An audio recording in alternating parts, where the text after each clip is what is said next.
Radović, imam 18 godina, živim u Rajna, kanton Aargau. Moji roditelji dolaze iz Cazina. Radim za nas za hemij laborantin, sad sam u zadnjoj godini i volim da igram jas i šah. Ja sam rođena u Švicarskoj i jako mi je drago što živim u ovoj super državi.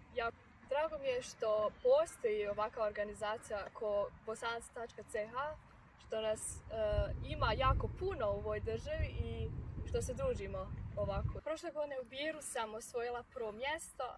Moja mama je slavila 43. rođendan i jako je bilo lijepo. Prošle godine je jako lijepi bilo žena i dama.